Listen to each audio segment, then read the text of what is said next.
I'm your host, Waise Azmi, and in this episode, I am bringing back Palestinian-British filmmaker and artist Saeed Taji Farouky. Once again, Saeed has been producing work around themes of conflict, human rights, and colonialism since 1998. In 2011, he was awarded a Senior Ted Fellowship for his work and has previously been named Artist in Residence at the British Museum and Tate Britain.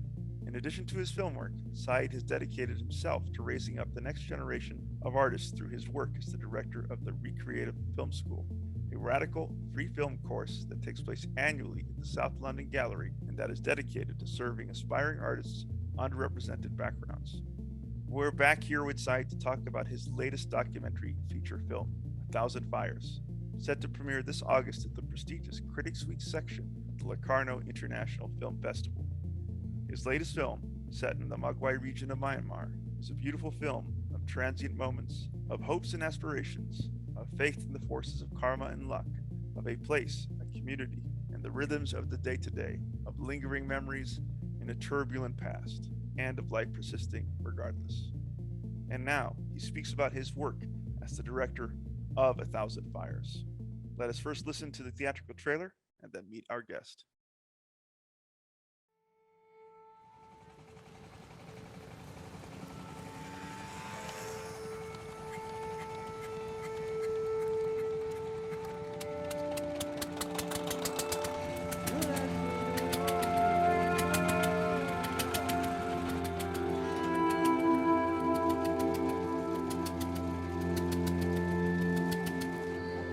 Trading ပေါ့နော်ကျွန်တော် trading လက်ဝါးတွေကလုံးဝလှုပ်ဆမ်းမရှိဘူးအဲ့လိုစီးတယ်စီးတဲ့ကျူးပြီးစီးကျူးပြီးဆိုကျွန်တော်မှတ်ဘယ်လိုပေါ့ဟို heavy ထင်ပေါ့ကျူးတာပေါ့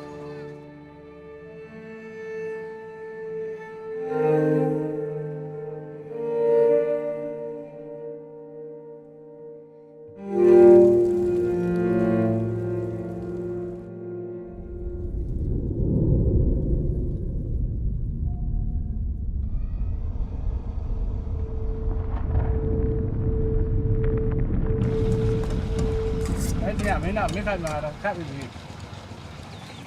အဲ့စီရတယ်မထည့်ရပါဘူး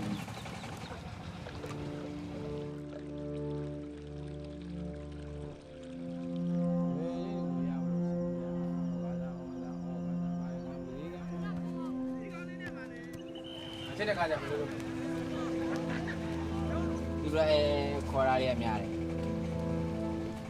ဟာလားတော့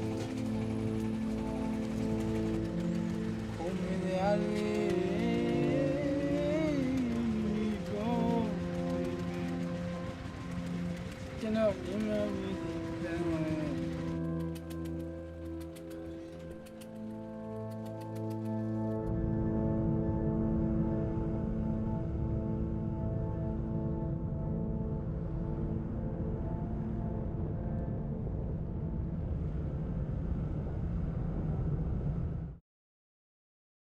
Welcome to the Ask, and today I have an incredible director who's returning back to the podcast, Saeed Taji Farouky. Thank you for being here. We are here to discuss your latest film, A Thousand Fires. It's about to premiere at the Locarno International Film Festival in the critics section. It's just around the corner. I believe it will premiere this early August. We are now here at August 1st as we are recording this interview. And your latest feature documentary is described as a tale of family, oil, and life cycles in Myanmar's artisanal oil fields. You embarked on this journey around the making of this film, bordered between two short films. Strange Cities Are Familiar, which we discussed on a previous episode of this podcast, and They Live in Forest. They're extremely shy. This is 2019, 2016, respectively. And from what I understand, A Thousand Fires has been in the making for 4 years now. So you probably started production around 2017.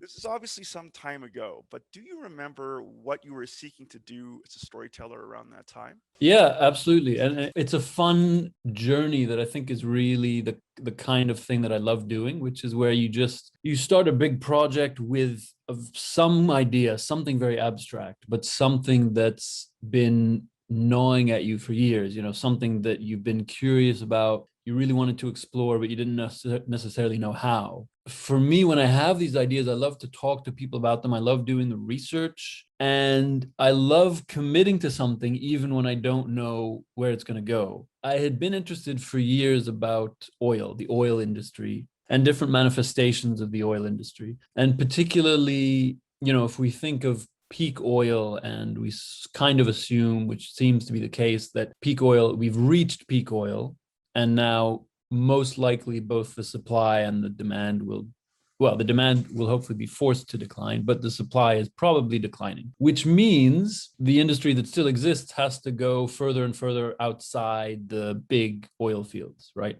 So I've always been curious about how that happens and what it looks like. And I've also always been curious about what is the human aspect of the oil industry, because it's an immense concept that I can't get my head around. And it's so influential in politics. It makes countries, it destroys countries, it starts wars, it makes people extremely rich, ruins people, and it's in everything. Even if I can say politically I oppose the oil industries and these giant corporations, but everything I touch is enmeshed with the industry, transportation and plastic and electricity and everything. I want to understand it, like I do with almost all my films, where I take a huge topic and I want to understand it. So honestly, the very beginning idea was, let's find an oil field on the fringes of mainstream oil and see what it looks like when people explore. And as a kind of a hook, I basically said to myself, I want to make a documentary that's like There Will Be Blood. So like a documentary version of Paul Thomas Anderson's There Will Be Blood. Then by chance, this producer I'd worked with on The Runner years ago, she had been a co-producer. She called me up and said she was going to this development program, but she didn't have a project. She said, I thought about you and your work. Her name's Estelle Robagnou. And do you have any ideas? And I said, yeah, I have an idea to make a documentary like There Will Be Blood. And she said, great, I love it. So that was it. I mean, we started with this totally, but we had no idea what country. We had no idea what it would look like. We had no idea what shape it would take. And we just started researching and looking for places in the world where we knew there was oil, because if it's very early exploration, we can't wait 10 years for them to find something. But it's not a big enough industry that it's something like Iran or Saudi Arabia, or, where there's no way you can access it. And it's already been industrialized. I took some countries off the list that were basically still war zones. And after the film in Afghanistan, I didn't want to go back into a war zone. And these ideas were floating around. Referring to Tell Spring Not to Come This Year, correct? Your first feature-length documentary. No, it's my second. The Runner was the first. Excuse me. And then another chance. I mean, all of these stories are about chance. I was at a festival in Helsinki with Tell Spring Not to Come This Year, talking to someone about this idea. And they said, oh, have you seen today's newspaper? There's a photo essay about these hand-drilled oil fields in Burma. And they showed it to me, and I just thought, this is incredible. And of course, I was really intrigued also by, it's a country I've never been to, and I was intrigued by its political history. And then I got into really deep research about the history of oil in Burma. I could talk about that for hours. I don't know how deeply you want me to go into it, but we decided that would be it. That would be the country. So I teamed up with a Burmese co-director, and I went there and I just started filming. Several weeks into the second trip, I believe, we met this guy called Ten Shui who was digging a well. And something about him, I just felt this connection. I just knew that I wanted to spend time with him. Thank you for that background. Or that was one of the questions that I actually had for you, is what brought you to Myanmar? So thank you for taking us through that journey of ideation you had about wanting to explore the story of oil. Mm-hmm. And in previous interviews you've given about your work to peers and to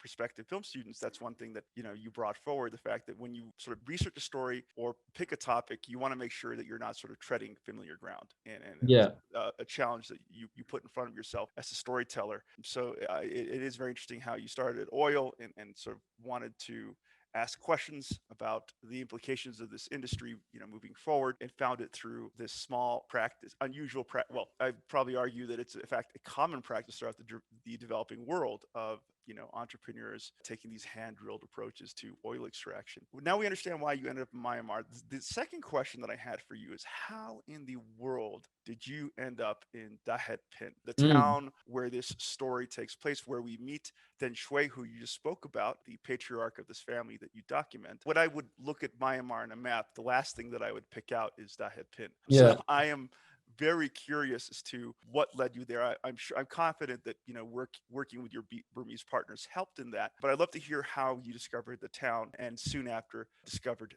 Thin Shui. And Yeah. indeed, when I saw images of Dai Het Pin in your film, I couldn't but help be reminded. I wasn't thinking of There Will Be Blood, but now that you brought it forward, Mhm. I could see the artistic, visually artistic connection between the two films. But I certainly thought of the Mm. Pennsylvania Oil Rush, which was in many ways on which There Will Be Blood was itself based around. So Exactly. please tell us how you discovered the Hai Pen and subsequently Thin Shui, your main character. Yeah, I mean, the film in the end, again, like most of the ideas I developed, no, it really has no relationship with There Will Be Blood at all. But that was just the starting point, you know. Well, so I teamed up with Joshua, who's the co-director. And he, by absolute chance, he's from Magwe region originally, which is the oil producing region in the country. And I mean, there's no way I could have made the film without him, because he knows the area, he knows the people. He also got us access because the area, it's a military area where Pen Shui and his family lives. So you're not even allowed in, let alone to film, let alone to go back, you know, day after day for weeks on end. So essentially, him and I worked the same rumor mill that the prospectors use. So we went to a town where we knew there was oil, and we would ask, what's new, you know, where are the new fields, or what are the rumors about new fields? And very often people would give us directions, and we'd spend a day or two driving there and find nothing, you know, or we would drive there and find it had already been drilled and abandoned. It was too late. So we spent weeks like that looking at areas. And I also, you know, I also wanted areas for me from certain logistical perspectives. So you're not allowed to stay as a foreigner. You can't stay outside of Magwe, the city. So, you know, if it was a 6-hour drive, there's no way I could film every day, for example. So we had these logistical ideas. There were some that looked amazing, but the terrain was so steep that we couldn't walk in and out with camera equipment every day, you know, stuff like that. So there were also these kind of logistical aspects. And then we ended up in a place where we thought we would make the film, which was a slightly different field, not far from that pin, because it had a monastery on a hill overlooking the oil fields. And for me, I was really intrigued by this idea of a Buddhist monastery overlooking this different world, and especially Burmese Buddhist architecture, which is very light. It's about purity. It's about reaching up to heaven, you know, with the shape of the pagoda, for example. And it's completely the opposite. You know, everything's golden and shiny and white. And it's completely the opposite of this world in the oil field, which is the opposite. So I loved that it was almost like a reverse. So we started filming in this other field for weeks with a monk, the head monk in the monastery. We interviewed him, spent time with him, spent time with another man in the fields below. But it just wasn't really working for me. Everything was in place, but I wasn't really feeling a connection with Ko Sankai, who was the guy that we were filming with originally. And so I told Joshua, let's look somewhere else. I mean, there may be other options. I just wasn't convinced.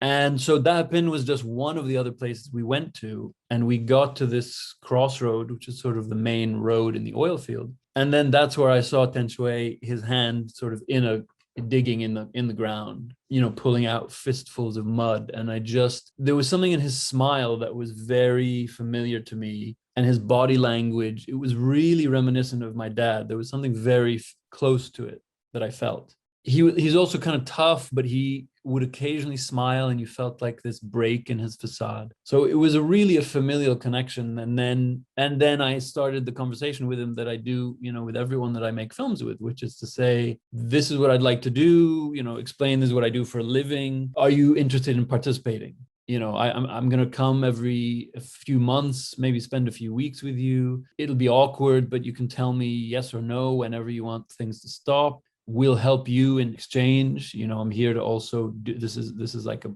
relationship. It should be a collaboration. Really making sure that he understood the consent, the informed consent, the sort of the willingness to participate. And it just went from there. Then we filmed for 4 years with him. I'm so curious. I didn't realize this about the backstory behind your production for this film, but I didn't realize that Thin Shui and his family were not actually sort of your first participants for the documentary. You were working with another person initially. You said that you quickly recognized something was missing in terms of what you were hoping to capture as a filmmaker. Yeah.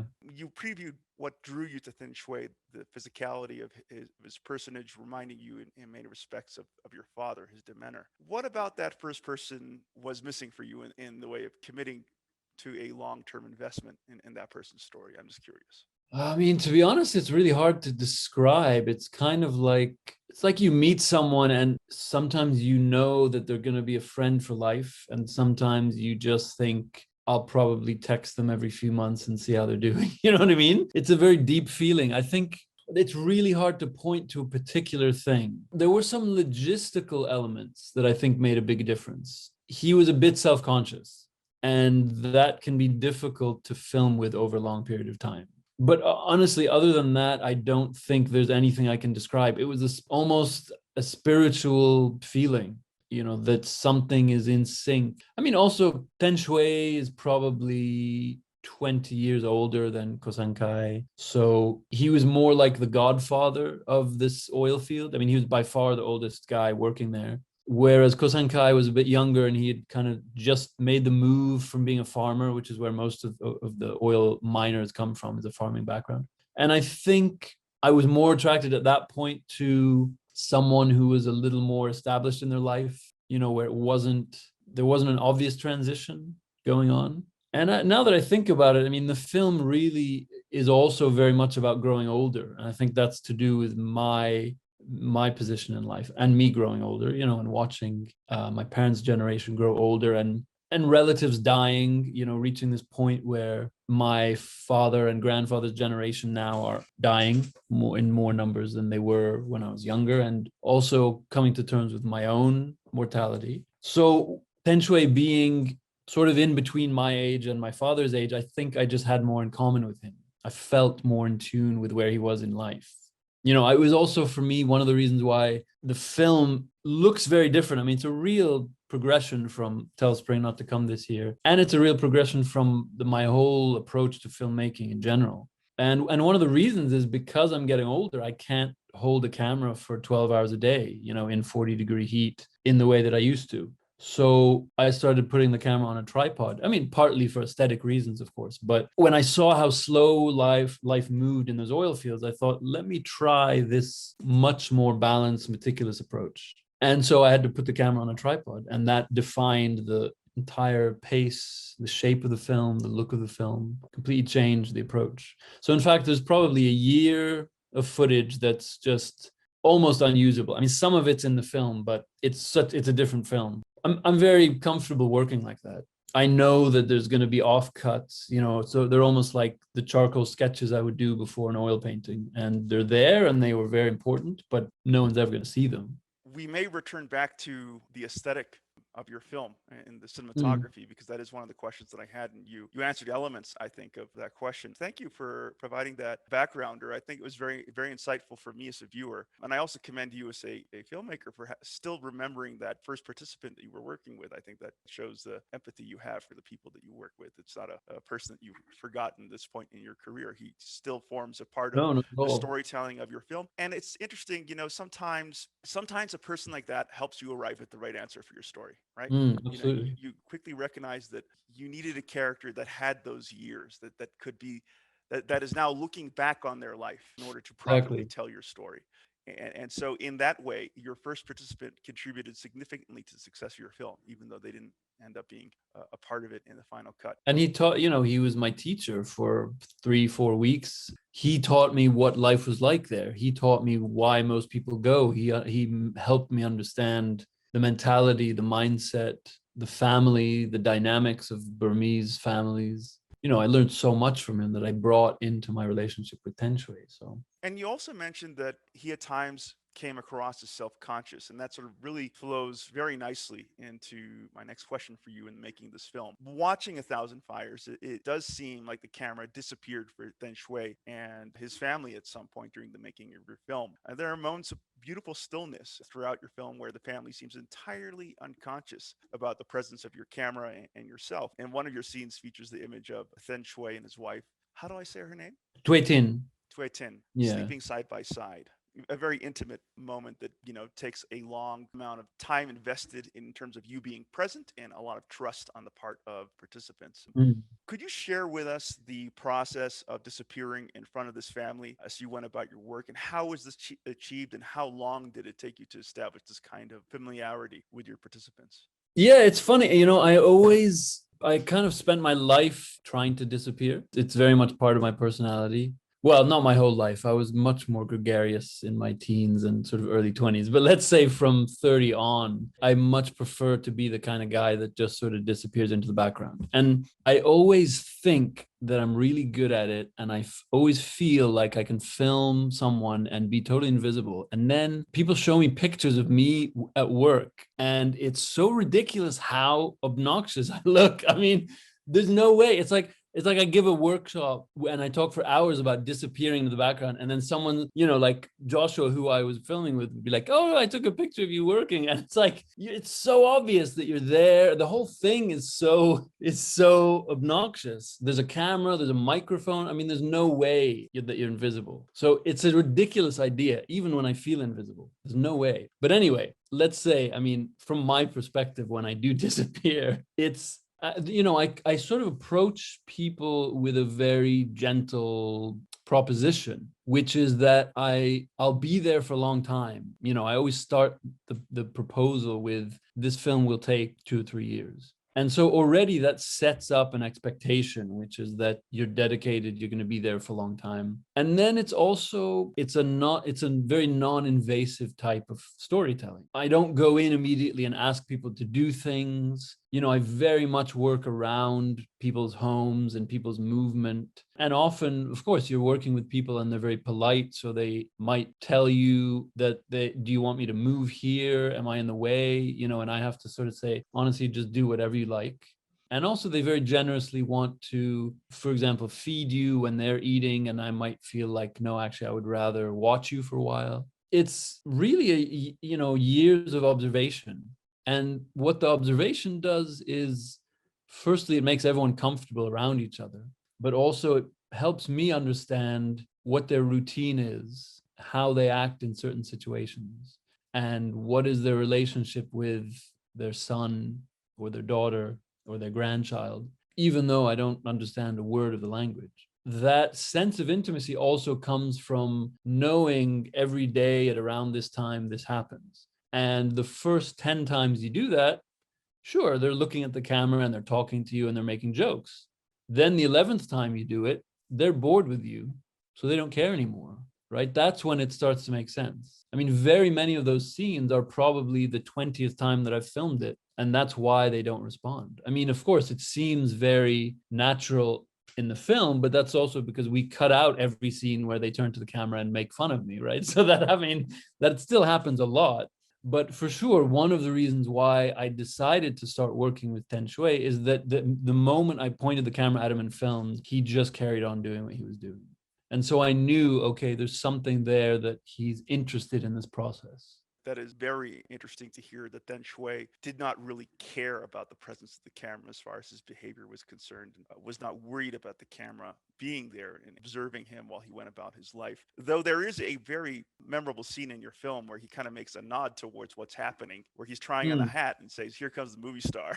Yeah, I love it. Yeah, I mean, from my other films, I always like this moment of sort of poking the audience in the eye. And it's also just, I mean, there's such a warm and loving family. They really are, and I didn't want the entire film to look like they didn't care, because in fact, most of the time when they're talking to me, it was out of real concern and generosity. But that moment I loved because, it's also just a fun, playful moment with the family. And it reminds us that the work, of course, their life is extremely difficult, but the core of the film is almost this love for the family. And it reminds us that it's always there. And yes, I love the self-reference of him saying, I look like a movie star.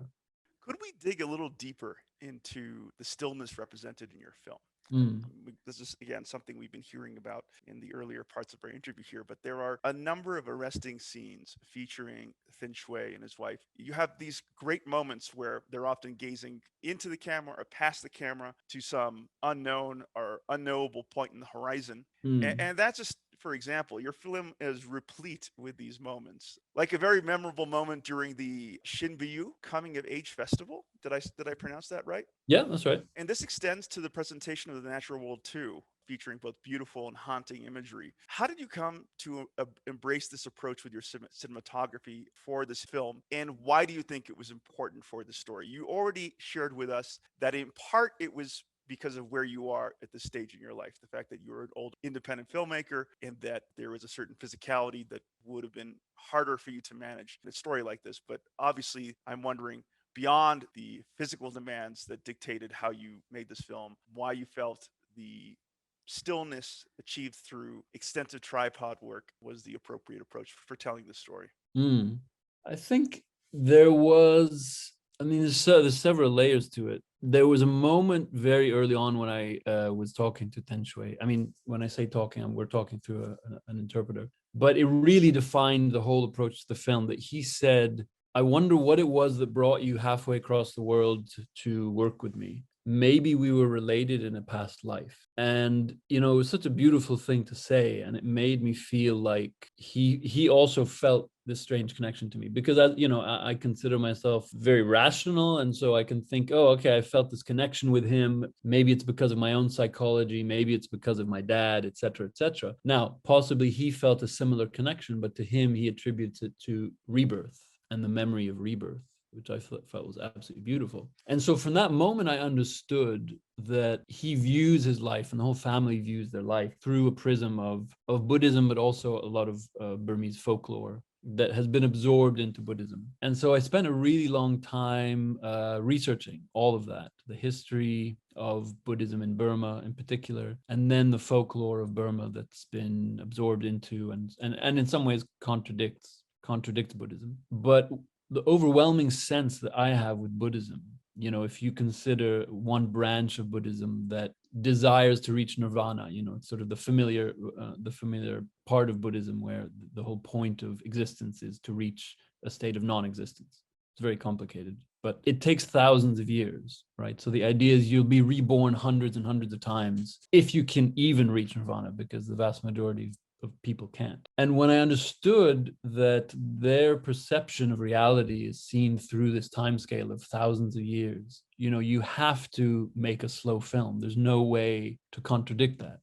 And so much of this film was led by the family. You know, I really wanted the film to reflect, yes, how I see the world, but also their world, how I see their world, because I know nothing about their world. It's by far the most foreign and unfamiliar culture I've ever experienced in my life. And one of the characteristics of it is, and you know, this is, a lot of Burmese people have said this to me, so I don't want it to sound like a prejudice, but it's a culture where so much communication is subtextual.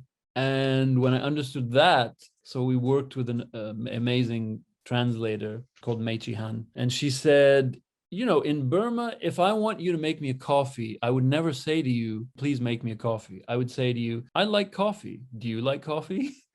And the implication being, I want a coffee, but there's no way I would ever ask for it.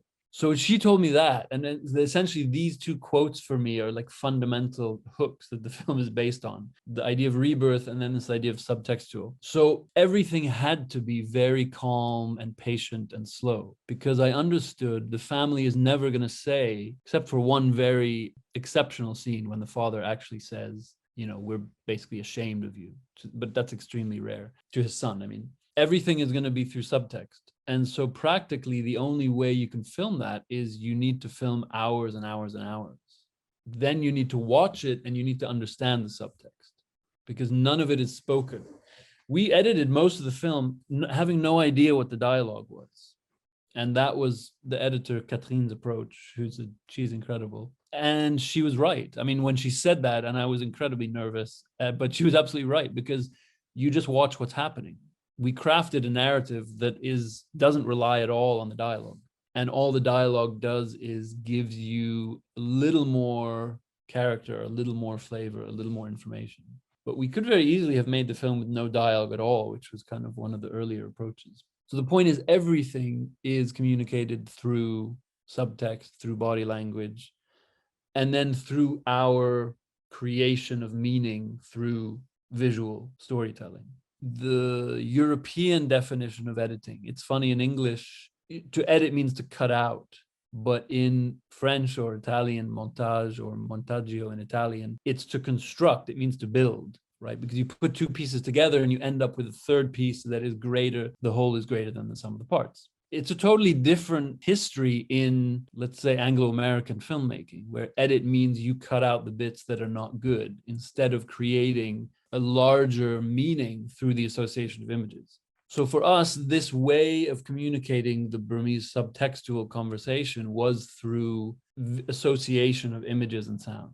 Speaking of the process of cutting out and finding that core story you want to express with this film, at what point did you realize that your initial purpose had drastically changed, if in fact it had? I mean, I could be incorrect here, because at the top of this interview, and we talked about the originations of this documentary film, it was with the intent to explore oil as sort of like that big idea, right? And then try to find a way of investigating the evolution of this vital element in our lives. As you said at the top of the interview, we're here at peak oil. The way that our world has been crafted by that element is likely to change within our lifetime. However, when I watch the film and when I read about the synopsis of your film as it's presented to the world, as it's about to be released at Locarno, I feel like the intent of what you want to express changed the deeper you went into the production of this film with Thin Shui and his family, and it became, as I read in the synopsis, about time and life cycles. When exactly did that happen for you, if it did happen? I could be incorrect here, I could be missing. Obviously there is still the pursuit of oil is throughout the film, but I feel like it's sort of, it becomes almost allegorical in a sense. I'd love to hear more of where that changed for you as a storyteller during the making of this film. Oh yeah, it changed dramatically. I mean, when we first proposed the film, we had a treatment that was based entirely, it was just a purely fictional, was we're going to find someone who works in an oil field, and then a foreign oil company is going to come in and they're going to want to industrialize, and there's going to be tension between the two, and there's a scene where they sit and drink rice wine and they become friends, and then there's this and then there's this, and of course everyone knew it was purely speculative, but it was like, well, this is something that, this kind of scenario that might happen. But it was still very much based on a really conventional idea of narrative, which I've never been a fan of at all. One of the reasons I'm so happy with this film, I've never been more satisfied with the film. In 5 years, I'll probably feel completely differently, but so far, it's the most satisfied I've ever been. And the reason is that it really embodies a way that I've wanted to make films for years, which is just as little focus on plot as possible, because I'm just really not interested. I'm not interested in plot. It's not the thing I'm talking about when I watch a film. It's not the thing that I'm most interested in.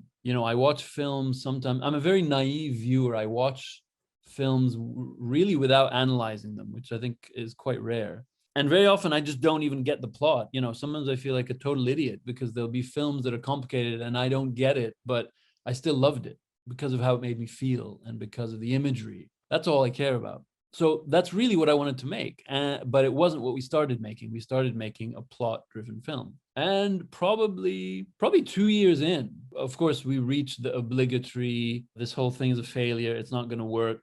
I quit. I'm never making films again. I'm going to cry. I'm going to tell the producer, Estelle, that I'm a total failure and she's going to save me. So that happened. It's so ridiculous because when I do when I teach, for example, like you're saying, or I do a master class or whatever, I always say, you follow what appears in front of you. Don't go in with a story and then craft everything to your story. That's not documentary filmmaking. You watch what's happening in the world around you, and then you incorporate that into your film with an element of you as a storyteller. Of course, if your story changes, your film changes. And I tell people that. And then when it comes to my films, I can't do it and I freak out and I think the film's going to be a total disaster. But Estelle reminded me, and of course other collaborators reminded me, well, you then make a film about what's happening. Don't make a film of your fiction. And what was happening was this very slow aging process of a man and his wife and a son who lived in a completely different world to their parents, but they had dedicated their lives to making his future better.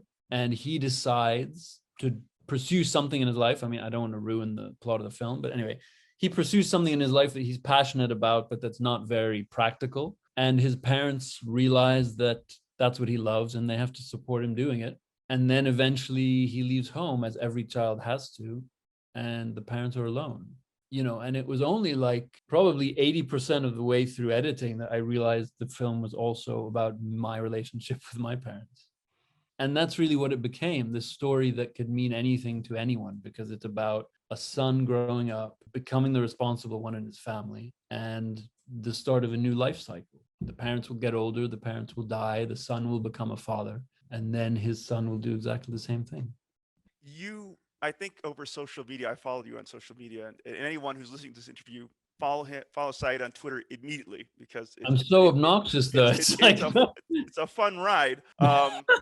But you Totally did share a note about your concern over the enforcement of plot, traditional Western plot, over the practice of documentary. And I entirely agree with how uncomfortable you are. I was just listening to what you were forced to do in the way of initially presenting your idea for a film, making something up out of whole cloth. And that was sort of the requirement for you to get initial support for it. And I think that that's such a dangerous sort of way to go about the practice of documentary. What happened to the strength of a question? Why can't we build support for documentary films on how well we thought out the question that we want to explore, and whether our idea of how we're going to explore that question makes sense or is an achievable film or an interesting film?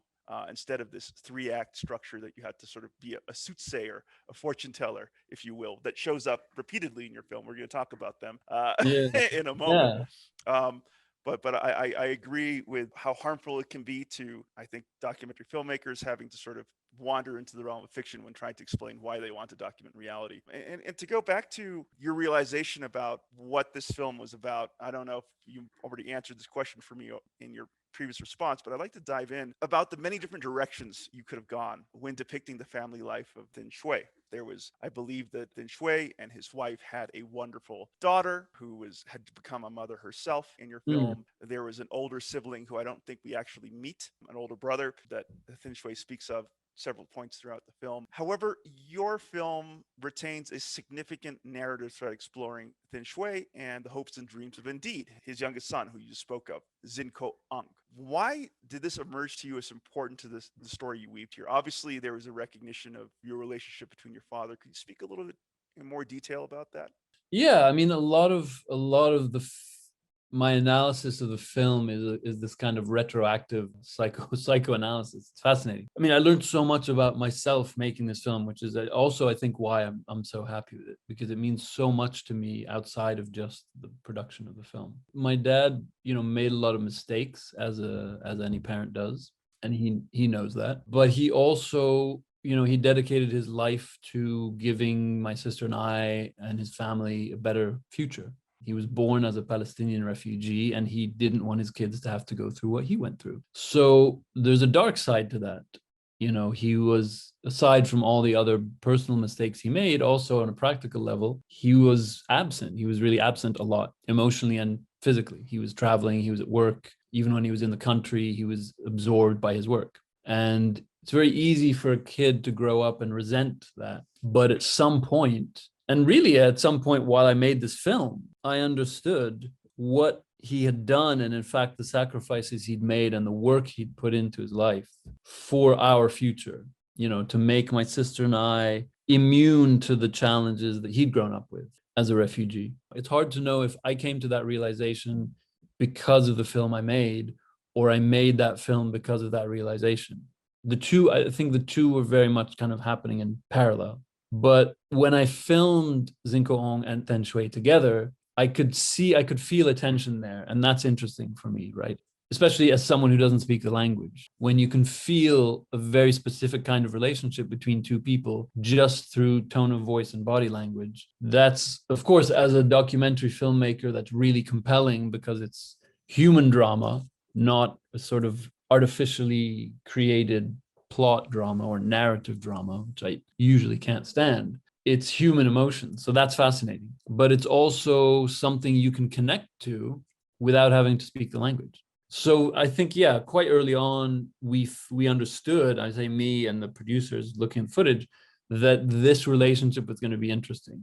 And also because I had already been absorbed by the world of reincarnation, rebirth, this sort of endless cycle that's very fundamental to Buddhism and fundamental to a lot of other philosophies, including Sufism, which is very much relevant to the film. But anyway, so the idea of the father-son relationship is really central. And then a lot of the credit also goes to Joram, a guy called Joram Willink, who's one of the co-producers. Before he was one of the co-producers, he was in the same development lab with Estelle and I. And he looked at the footage and said, this is a film about the son becoming the father. And I just thought, oh, shit, I never thought of it that way before.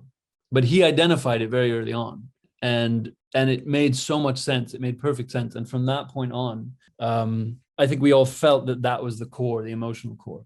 And the really difficult thing, having made that decision, was that Zinko Ong just didn't want anything to do with the film. So there was a real challenge. He didn't like being filmed. He was almost never home anyway. I mean, he's really absent. He just would spend days and days and days out of the house, and to the point where his parents didn't even know where he was, for days on end. And that's very rare in a rural Burmese family. But eventually, because we were filming him as he went through adolescence, so he started around 13, was incredibly shy. And then the last couple of years of filming, he's 14, 15, and he was a totally different person. He was much more mature, much more self-confident, and he allowed us to film. And so that became part of the process of exploration. Watching your film, one of the things that really sort of resonated with me was the questions everyone had about their lives in the film. You could tell that Thin Shui was looking back and thinking about his younger years in those moments when you have him gazing off into the distance, wondering what he could have done in his life to perhaps lead him and his family to a more comfortable, more secure existence. I mean, you can read that on his face in moments in the film. You can also read that in his son's face. Where is he going? What is his life going to be? What will his journey be? You could see that he didn't really understand that. He was discovering that while you were making the film about him and his family. That question about where we're going is very universal. I think, at any stage in our lives, we have questions about where we've been and where we're headed. And I think that that's communicated beautifully in your film through the story that you arrange. Thank you. Yeah, it's very fundamental to the film. Without wanting to give too much away here, one of the most shocking moments in your film features the son, Zinko Ong, now part of a football club in the big city, being berated together with his teammates by their coach. After an end of season loss, the coaches, instead of taking their own share of responsibility for the loss of the match, leave everything at the feet of the players and demand that the players apologize to the coaches for any physical, verbal, or mental wrong may have committed to the coaches, and then are prompted to bow 3 times in forgiveness. This seems like one of the most important moments in your film, and maybe you're overtly political in regards to Myanmar. Could you share with us what this scene represented for you? Oh, yeah. I mean, a lot of things. I think the film is as much as it's about family, it's also very much about capitalism. And, not only... I mean, in a way, it's about certain ambiguities within capitalism. For example, I can, on principle, say that I oppose the oil industry, like I said, but it's almost impossible for me to not participate in it. At the same time, it's impossible for me to look at Thin Shui and moralize his decisions in life, right? He was a really poor farmer, and the best thing he could do to support his family was to go into the oil industry because it was another job. It was an opportunity for him. And he also is not aware of the scale of I've had in-depth conversations with him. He doesn't know that this is an enormous multinational industry that is extremely exploitative, that's polluting the world, that's destroying our ecosystems. All he knows is the scale of the industry that he works at.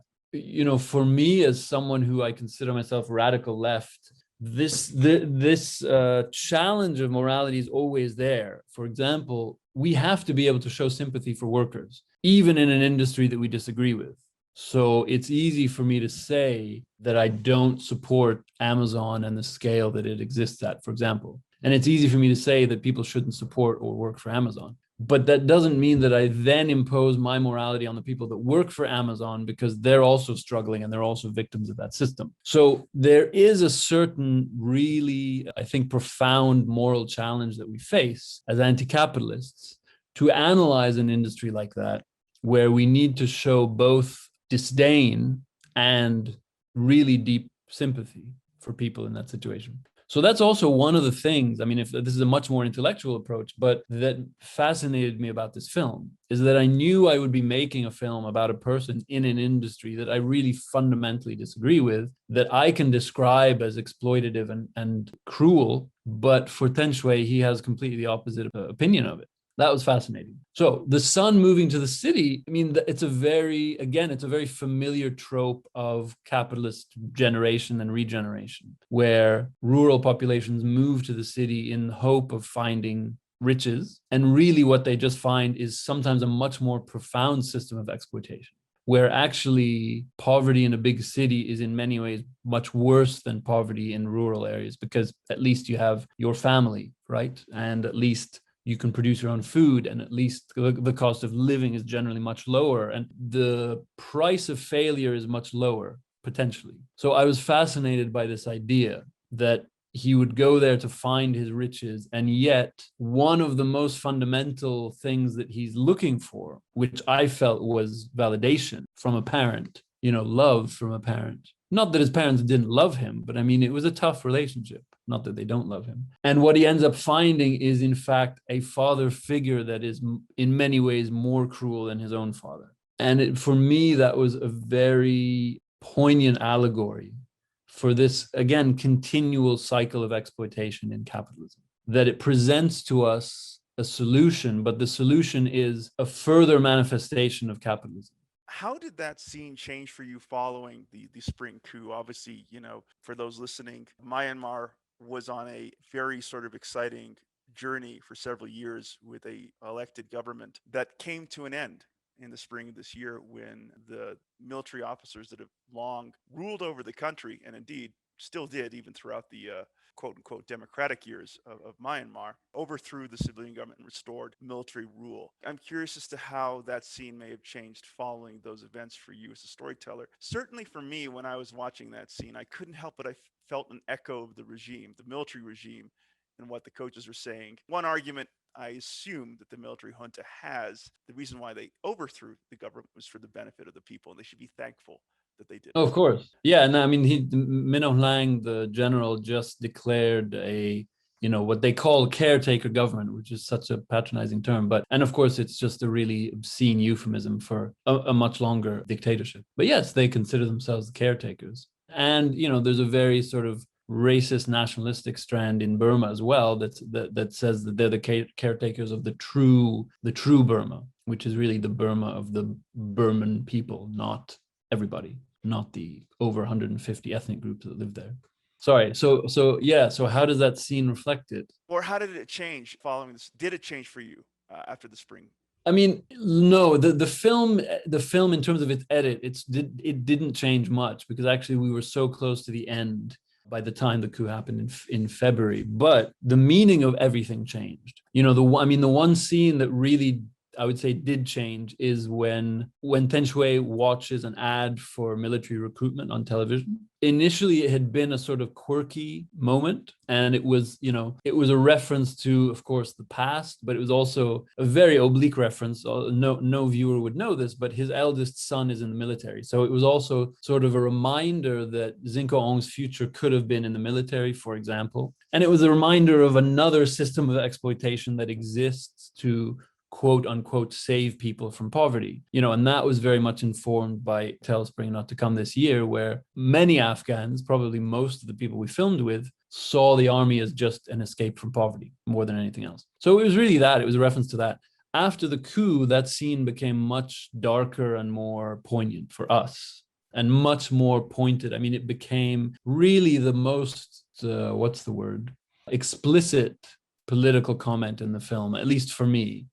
It became our sort of outlet for rage, very subtly, but it's the best we could do. And we experimented with other things, but the fact was that one of the guiding principles of this whole film was, anything that doesn't affect the life of the family is not in the film. So we never zoom out. We never show you the history of the country. We never show you the political system. We never show you the fact that the oil industry collapsed, to below zero cost for oil during the pandemic. We never show you any of that because it actually didn't affect Than Shui's life. He cared very little for what was going on politically in the country as long as he could support his family. So we stuck to that principle by not injecting the pandemic or the coup into the film. But that military ad for us became the kind of release valve where we could really drive that point home. The coach, yes, I think in many ways also represents this sort of bully caretaker. That figure, of course, I have no experience with Burmese politics, but it's very familiar to me from Middle Eastern politics. And we, in Egypt, for example, where a lot of my family lives, that the history of our dictators has always been this paternalistic, patronizing take, which is that you need me to be a strong leader because you are not qualified to rule your own life. And we've gotten to a point in Egypt where now people believe that of themselves, which is why I think the dictatorship under Sisi is worse in many ways than it was under Mubarak, because that's been internalized to an extent that it hadn't before. So yes, I hadn't thought of it until you brought it up, that he also represents this kind of paternalistic leader of a country. But it's absolutely true. And this idea that you blame the failures of the country on the people rather than the government, which, we're living through here in the United Kingdom. We had one of the highest death rates in the world through COVID.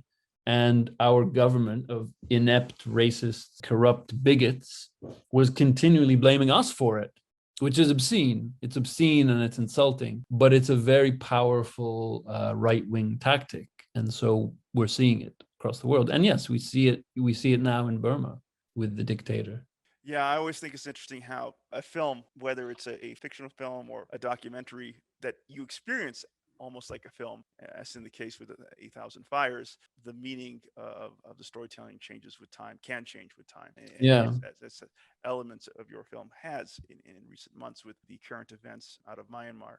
I did note how you employed the TV and Than Shui's home as a kind of chorus for moments in your film, and I thought it was a great sort of little storytelling device / flourish that you you made use of. Watching this film, a clear narrative and visual arc seems to emerge, with the viewer beginning in the hardscrabble, almost apocalyptic landscape of small-scale oil rig industry that had sprung up around the landscape of the Hepin, progressing through breathtaking visuals of the surrounding lands and natural environment that make up the backdrop of your story, to this thatched hut that makes up Than Shui's home, the familiar urban scape and living in Myanmar's major cities, as expressed through the subplot of Zin Ko Ang, who we were just speaking of. Mm-hmm.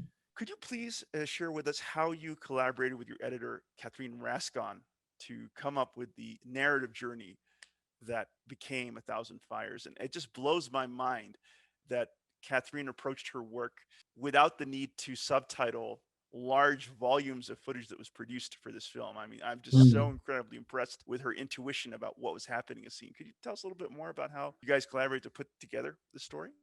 I find it really hard to answer because honestly, I think that she did it and I was just a passenger. The whole thing was an incredible experience to watch because I just think she's a genius, the way that she works. I think this was my sense. I'm really bad with narrative and I know that. And I always approach a film knowing that. What I'm good at, I think, is rhythm and themes. So what I usually approach a construction of a narrative with is the feelings that I want to evoke. It's a way I want to feel at certain times in a film. So the rhythm takes us through a journey of emotional development.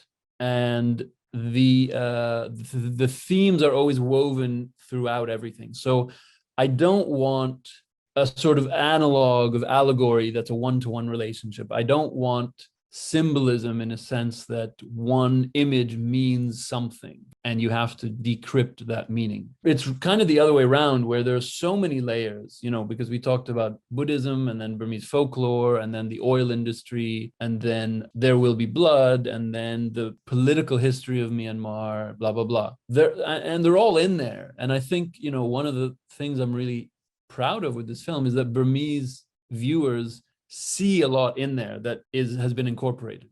There are a lot of elements that will be very familiar to them and probably not familiar to anyone else. And so when they see it and they mention it, I feel like, okay, we've done it well. But what I really love doing is weaving in years of research into the material so that it ends up as, maybe a colored light in the corner of the screen, and that's the sort of manifestation of one aspect of history. And that's it. So those are my strengths for me, that I worked with Catherine and I could say, this is important to me. This relationship between the father and son is important to me.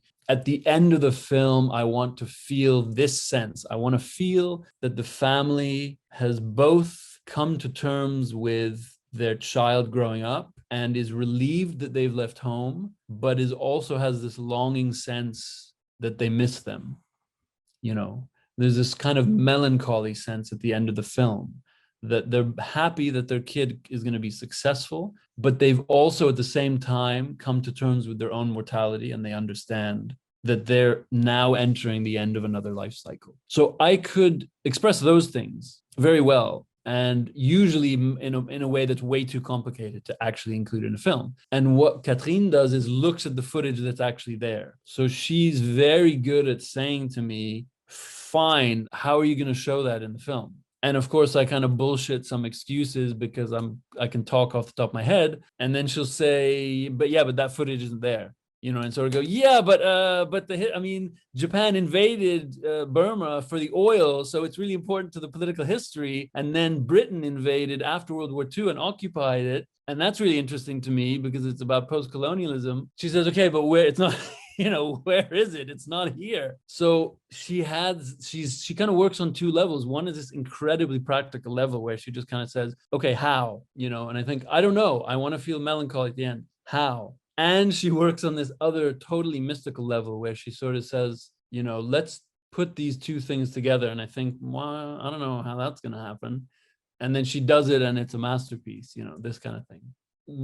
I think one of the ways we work together that works really well is that we were never afraid to suggest something really ridiculous, cheesy or whatever, or really cliche, and you do it and then you see, does it work or does it not work? And sometimes the really cheesy stuff works, or sometimes someone else doesn't see it as cliche. But to me, it happens very often. Like there's a film where to me, I think, oh, this is totally over the top. And then you look at it and it actually fits in the film, right? It's just about luck. And that's where the rhythm comes in.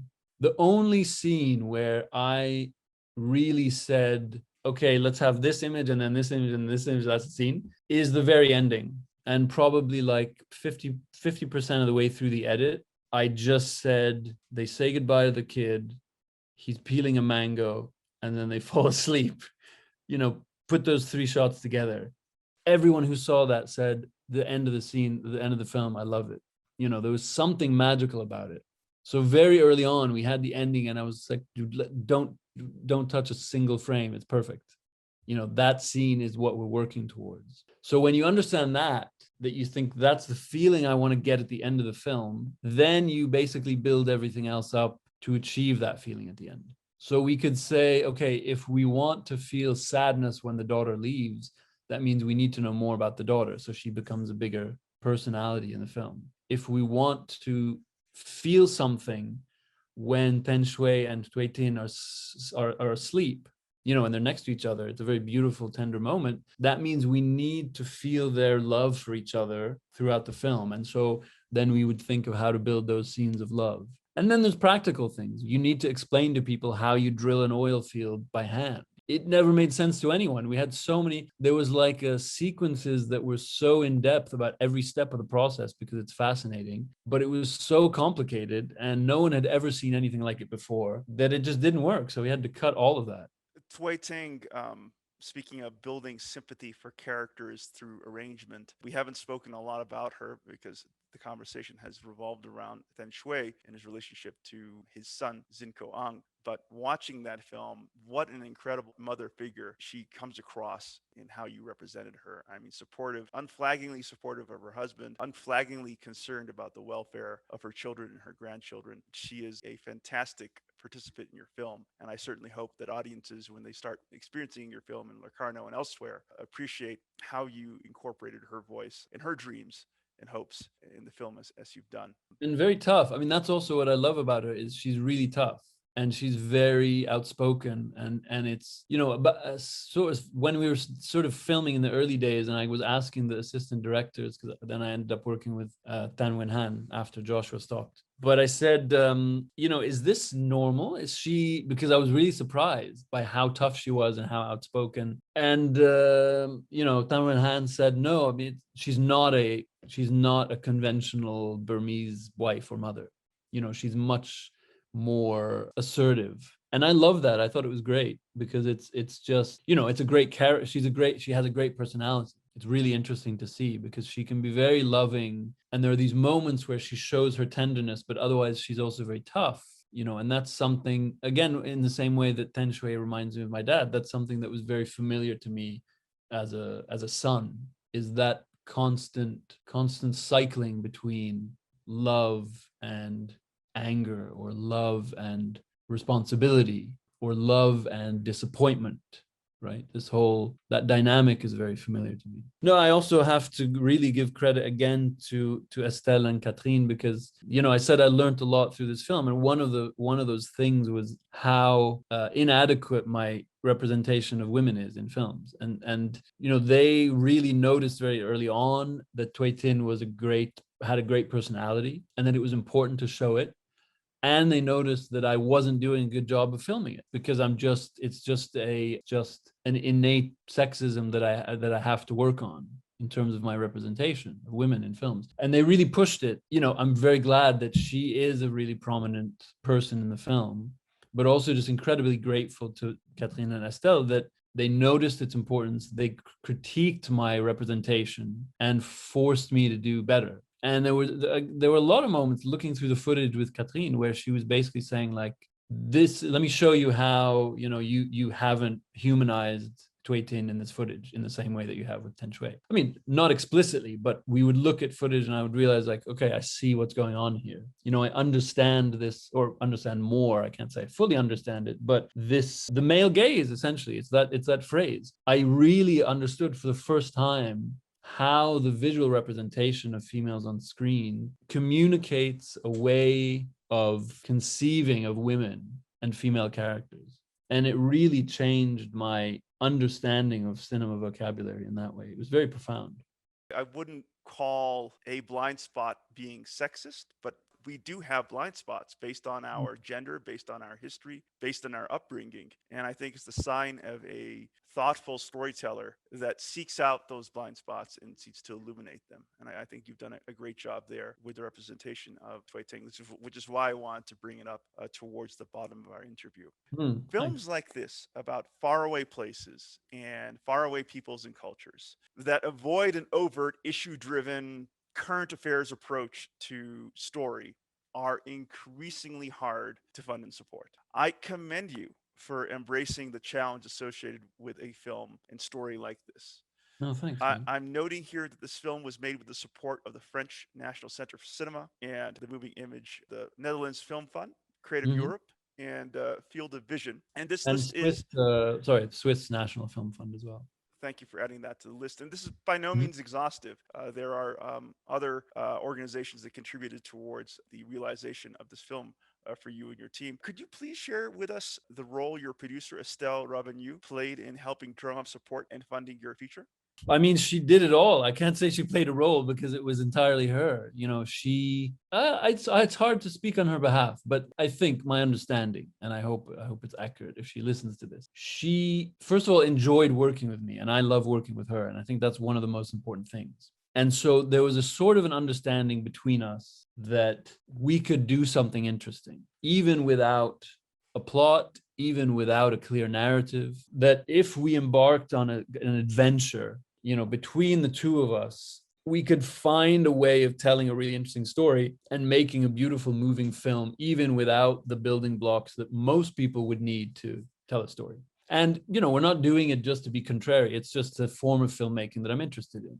is this slow sort of psychological. Someone said it's much more like a novel than a film, which for me is a perfect description. It's a deep project, and that's all, pun intended, to digging an oil well. But it's a very vertical film. It's not trying to give you a long landscape. It's trying to tell you this is a really intense examination of this one period of time in a family's life, which is also why it's in 4:3. I mean, the visual representation is very much there to show how focused the film is and how focused we are in telling that story. So I think I would say the minimum that Estelle recognized is that we could do this one way or another. And, luckily I had proved it in previous films that I can go somewhere without much of an idea of what I'm doing and still come out with a reasonable film. So the challenge, of course, was getting it funded. But Estelle also incredibly talented in finding other people who believe in the same kind of journey, who believe in the same kind of story. I mentioned Yoram, who had been in the development program with us, and incredibly grateful that he saw something he liked in the film and decided to be part of it. And then Palmyre, who was our Swiss producer, similarly, I think, saw something that she liked and felt like she could bring something to the film. But of course, the challenge that all three of them had, and they're incredibly talented at solving it, is then you got to sell it to your film board. So we're lucky that France, all three of those countries, I would say, are fairly good at, supporting more experimental films or less conventional films. France in particular has a very long history of funding cinema that doesn't have to be conventional or commercial or et cetera, et cetera. But their challenge was continually justifying our decisions, because we knew it was a difficult film. We knew it was a slow film. We knew it was a film without much dialogue. It was a film that doesn't really explain anything. It was a film, it didn't even have the country label Myanmar at the beginning. That was kind of a late addition. It was a film that you could watch the entire thing and have no idea where you were. It was a film that doesn't explain how the oil industry works. It doesn't tell you how much a barrel of oil is worth. It doesn't tell you how much money he makes a year. An easy story. There's so many ways of making a story easy. They're not very interesting to me. But all of those creative choices that we make creates a speed bump, and somehow you have to get over it. So there was a really long process of basically explaining the film to these various funds. And then every once in a while, I would come in on a meeting and sort of pitch it. I guess I'm pretty good at hustling, because there would be, we would sell it to people that normally would never have bought a film like this, but they put money into it because they saw something interesting in it. I think personally, it's a reminder of how broad the genre is, documentary. I think Sure. Yeah. There is a stereotype of what a documentary is that is unfortunately hard to shake. And I think that the cinematic documentary is so incredibly hard to make, requires so much time, and is an increasingly rare species as far as films that are being made within the documentary practice. And I understand intellectually that A Thousand Fires is a documentary about a real place and real people going through real things. But as a viewer, I consumed it like a film. And I think that's really credit to you and the team and your backers. This, going back to what you're saying about, this is not an informative documentary. This is an emotive film that hopes to tap into universal experiences we all share. And I think that is a great achievement on the part of you and your team. We're now on the very edge of your world premiere at the Locarno International Film Festival, where your film will once again open for the Critics Week section of the film festival. I'm very curious. Could you share with us whether Ten Shui and his wife have seen this film and how they are doing? Yeah, they haven't seen it yet, and I'm still trying to figure out the best way of how to show it to them. Normally I would have just sent the file or a DVD to Dan Win Han, who is the assistant director, and then she would travel there and show it to them.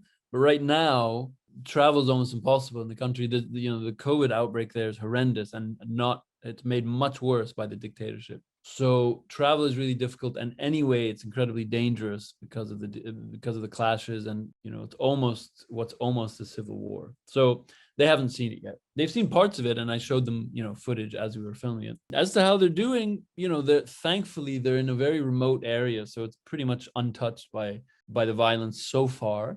Their son Zinko Ong now is back home with them, and that happened actually sort of halfway into the pandemic. They closed the youth football league anyway, so he had to go home. So so far everyone is safe and they're still surviving, but I don't know what the future holds for them, because the country, it doesn't look like it's getting any better, and I find it incredibly depressing to watch, because I fell in love with this family, and I fell in love with the country, and to see these streets that I'm familiar with and become this bloodbath is heartbreaking. It's really heartbreaking. I understand. I commend you for taking on topics that will linger with you, topics and people that will stay with you for the rest of your life.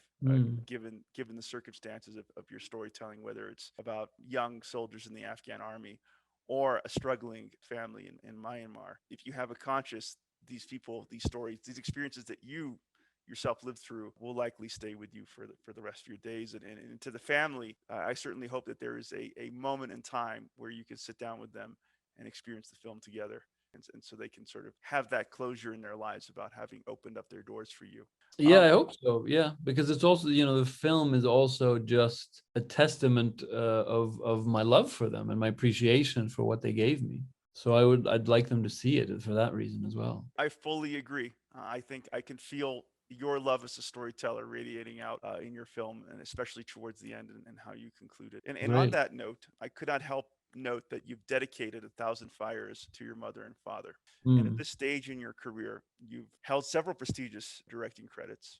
Can I ask why you felt this film was the most appropriate to dedicate to your parents? Yeah, I think because of this realization, I think there was something I said, I was describing, I told you sort of how I came to I developed a lot. I came to a lot of realizations while making this film. One of them was that I think finally understanding why it was my father did what he did, to an extent. I'm not going to say everything. And also finally understanding why my parents made certain mistakes.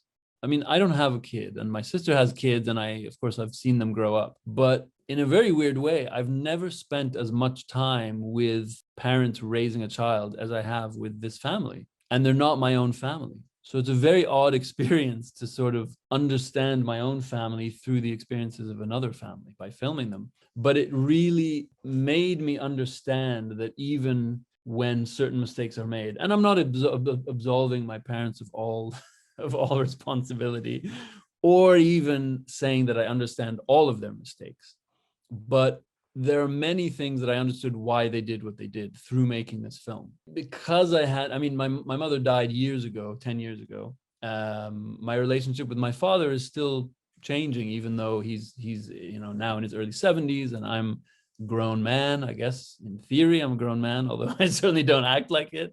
I would say I found a new respect for them. I found a new respect for what they dedicated their lives to and why they did what they did.